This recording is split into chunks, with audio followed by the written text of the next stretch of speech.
Jake Paul, Joshua. Oh, Jesus. That's a fucking bad idea. That's a bad idea. But let me tell you what. A lot of people watch that one. Will you watch it? Sure. You know what everybody's tuning in for on that one. Then I think everybody's going to get what they finally been waiting for. I'm a little fucked up, but will you take care of me forever and ever? The problem child finally ran out of luck. 4 years. The world wondered what would happen when the YouTube experiment met a real heavyweight wall. On December 19th, we got the answer.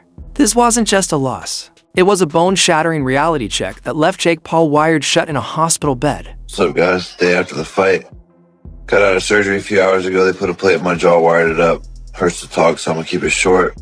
Took the L, respect to the man across from me. This is no longer about hype, trash talk, or pay-per-view numbers.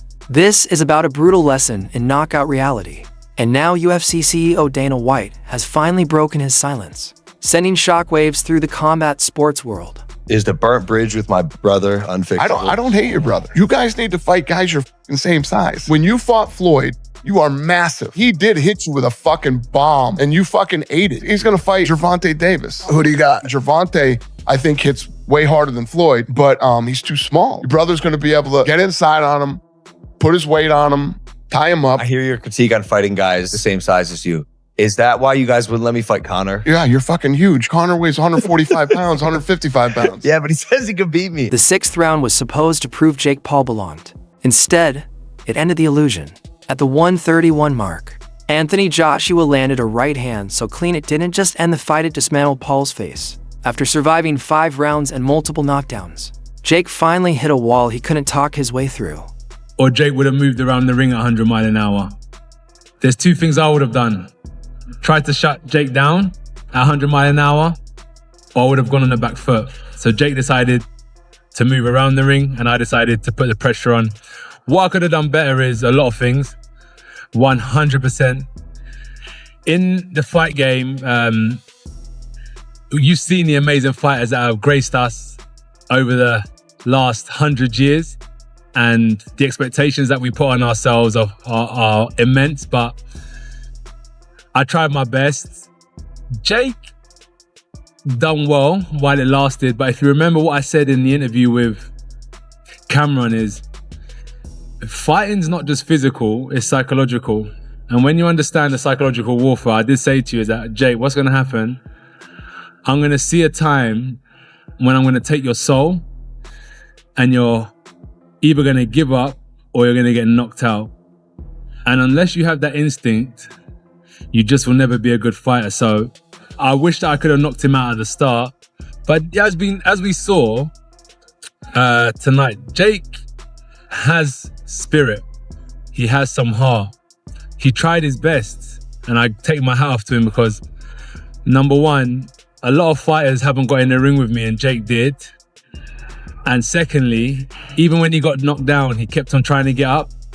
And I take my hat off to him. So America, I think you have someone who could potentially, if he still has the heart for it, come back again, dust the dirt off his shoulder and come again and maybe sell out this center sometime in 2026. Maybe against a Gervonta Davis, a Ryan Garcia.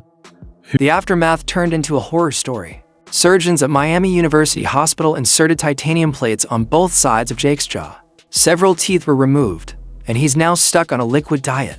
X-rays showing a jaw snapped into flooded social media, grim proof of what experts warned should never have been sanctioned. When Jake Paul lost to Fury, I haven't really paid attention to Jake Paul. I have love for Jake too. I don't know when a fight's happening. I really all don't. the same. He fights older people that are smaller. It's all the same shit. Am I not remembering correctly? Didn't Jake ask if you could make a amends between them? I don't think it's ready for that yet. Well, it's not that. I don't hate Jake Paul. Jake Paul's doing his thing. Dana White didn't hide his "I told you so" reaction. He called this crossover era a clown show and said there are levels no amount of marketing can overcome. To Dana, this outcome wasn't tragic, it was predictable from the start. The size difference made things worse. Joshua weighed 243 pounds. Jake came in at 216. Oh, what'd you think of the fight? Oh, God. I think the gig is up. I'm just tired of Jake Paul as a boxer. I think he's done a fantastic job. He dressed up like Hulk Hogan. I just don't know how many more times Netflix is going to go to bat for him, but I think they will one more time because, the axiom is basically if you draw money, you're going to be getting chance after chance until you're not drawing money. And then you'll still get a couple more chances after that because you did draw money. And that's kind of where he's at right now. He's going to draw with Tyson. He's going to draw on this one. And so he's going to get a couple of more chances, with Netflix, and they'll pay that, good for him. They'll pay that money. But man, these are, this was just a bad fight and made boxing look bad, made boxing look bad in many ways. Especially it just was a circus and the guy, going for takedowns and the ref's not doing anything. I thought the ref was terrible. Thought Joshua, was not good. Hurt himself. And then he even admitted it. And Jake was just out there not trying to win a boxing match. He was trying to survive and get the moral victory so he can go out there and be, I lasted 6 rounds with Anthony Joshua. And he survived 6 rounds with him. He survived all right. But he never quit.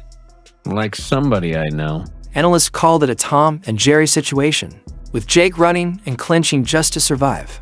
Critics are now blasting the Athletic Commission for allowing a novice to face one of the most dangerous finishers in boxing. Inside the Paul camp, arrogance turned into damage control. Logan Paul claimed Jake won rounds and fought with a broken jaw. But experts like Daniel Cormier and Carl Frock weren't buying it. He appeared to carry Jake Paul for a while, but told me afterwards that he could see that Jake Paul was being evasive. I spoke to him personally, and he decided just to slowly marinate Jake Paul. Obviously hit him with a huge right hand midway through the 6th round to end the bout. Broke Jake Paul's jaw. He ended up in the hospital, kind of rearranged his teeth a little as well, but was very clear afterwards to give great praise to the bravery, courage of Jake Paul that everybody saw. I mean, delusionally optimistic. He really is. Jake Paul should go and fight YouTubers and influencers now. I don't think this kind of bout should be sanctioned again. But Joshua, of course, now wants to fight Tyson Fury. He's called him out, and I hope we get that fight in 2026 after both of them have had warm-ups. I understand Joshua will have a warm-up fight in Riyadh late in February 2026. It's all done here. It's over. It's a one and done. I hope it doesn't happen again. Frock suggested Joshua carry Jake before ending it, calling the event damaging to boxing's integrity. Warnings from fighters like Conor McGregor now feel prophetic. Taking a clean shot from a heavyweight champion doesn't just hurt, it changes you. 6th round before getting his face caved in. Literally, you can see the x-rays of his jaw online. Jake did not beat the count after absorbing the right hand that broke his jaw, and AJ got the KO. Guys, let me come out and say the story to me coming out of this fight is Jake Paul. This dude is a maniac in the best sense of the word. And I'm not going to try and hear any Jake Paul slander today on the show. Guys, nope. He got in the ring with a former Olympic gold medalist and heavyweight champion of the world who's 37, he's not 45 years old. He's still fighting, guys. Dubois knocked him out. He was in that fight with Dubois. He was a top heavyweight. Yes. Yeah, Usyk beating him a couple times. Usyk, one of the all-time great fighters. And those were competitive fights. Yes. That Anthony Joshua. Jake Paul gave up enormous size, experience, talent, everything. And guys, let me tell you something. If all of us right now, you've been retired how many years?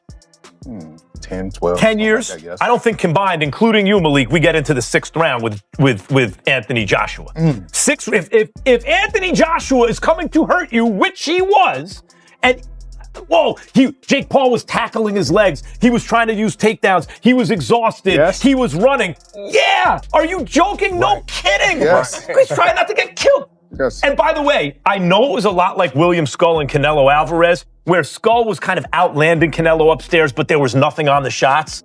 But the fact is, actually, Jake Paul landed more clean punches to the head than Anthony Joshua did before the end of the fight. What he did was amazing. Yes. And guys, he also did something else by taking this fight. What Jake did was retroactively justify fighting a guy like Tank Davis, or even trying to make that fight, because what Jake is demonstrating here is, okay, everybody, you're accusing me of having to fight an ancient Mike Tyson or a tiny Tank Davis or an old MMA fighter. I'm really thinking about how to make a global event that people are. As Jake sits in hospital facing months of rehab and permanent metal in his face, one question remains: was the payday worth it?